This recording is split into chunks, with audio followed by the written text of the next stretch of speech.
go to questions. Yeah, Debbie. Oh, yeah, thank you. I had been thinking about these sort of rubbing the hands together as a Qigong practice, and I sort of had a flash of humor. Isn't that what the villains like to do? Is like wring their hands together?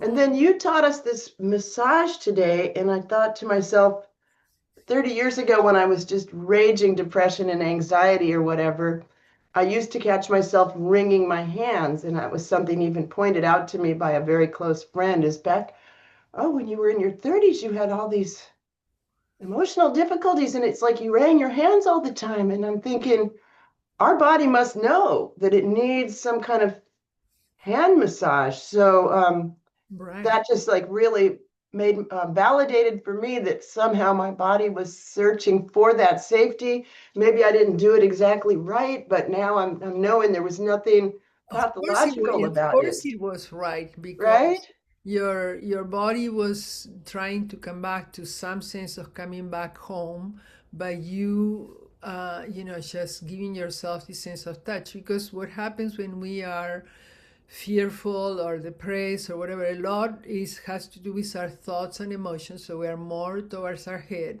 and not in contact with the present moment and with the body and with the sense of reassurance. So your body was just trying to get something within all that chaos.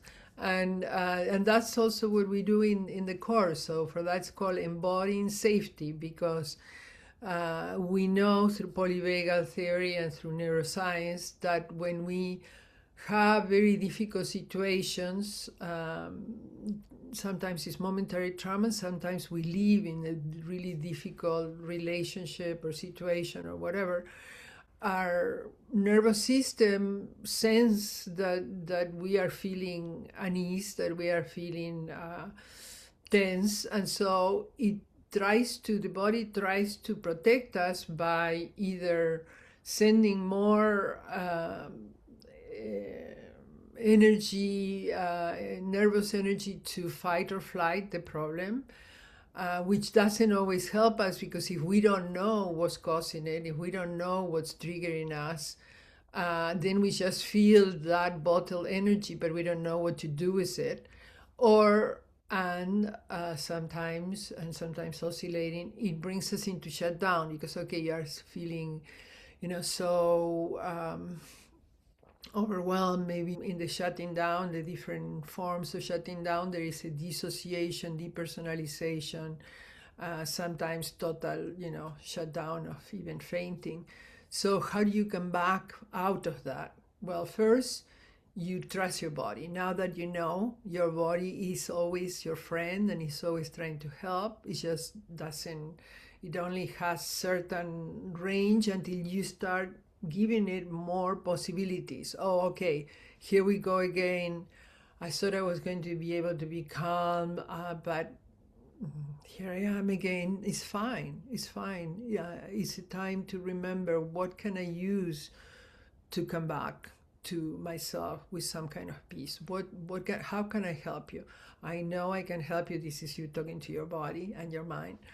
I can help by touching, just let's land in the present moment. Let's reassure ourselves that we are alive, that there's space around us, that our feet are touching the ground, that we can look around, we can see the light or not light, whatever, any objects around.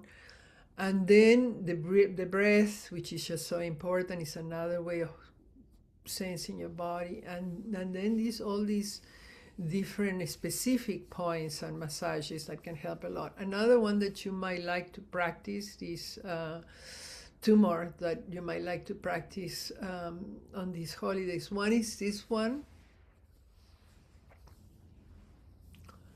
So sometimes it helps also with things that are bottled in our in this vortex of energy that has to do with our voice, with being able to express what we want to say, whether we say it aloud or not, and then it gets kind of stuck there. And okay, so it's just massaging them with love and compassion, knowing, okay, this is what's coming up for us, and here I am with you. I always be with you. I'll always help you. Let me see if you. This is you talking to your body.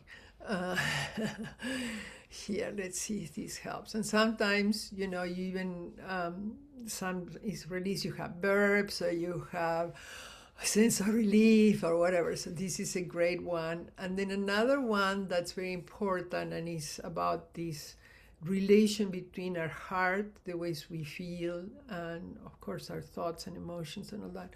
And sometimes we are, let's say we are with family or friends, and some things come up, and there is a lot that could possibly come up always, and especially lately we have been having so many controversial and difficult situations that everyone is more tired also than usual. We need to remember that. So what do we have that can help us anchor immediately as we are sitting at the table or talking with someone, and that is simple enough that they will not notice what we are doing, but we are knowing, okay, I'm being triggered, how can I assist myself? Well, we have another meridian that is the pericardium meridian, and ends like here. And so from the pericardium meridian, we can, this finger, the middle finger, we are going to wrap it. So you're like this. So let's say you are talking and whatever, and you notice, so I'm getting triggered, go to your middle finger, which is the pericardium meridian, and just hold it. And let's have a few deep breaths. So maybe you can even remember something that perhaps upsets you a bit, and then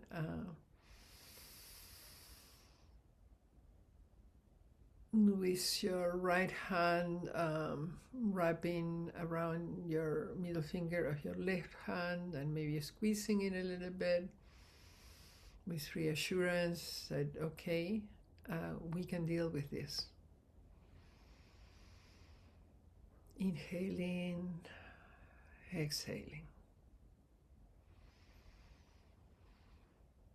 And if you have taken the course, and if you have learned the prayer, the mudras that we do, you know that the left hand usually is associated with mudras being gestures of power, pre-verbal communication with ourselves, also from thousands of years. When we were doing the mudras, we also work with the understanding that the left side is more related to the individual self, the sense of being a solo self, as Dan Siegel says, struggling. And the right side represents the universal self, which is also within ourselves and all around us.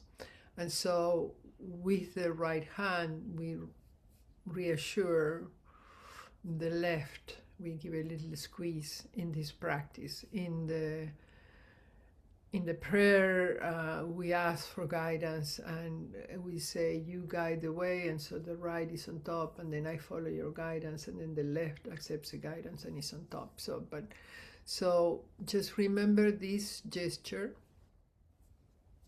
which can be very discreet, and you are just noticing. This is what we are discovering and practicing every Saturday here when we get together, and also in the course, how to discover the enormous potential of our body and how to discover ways of assisting it. And this is a very practical, direct way that we can also go to.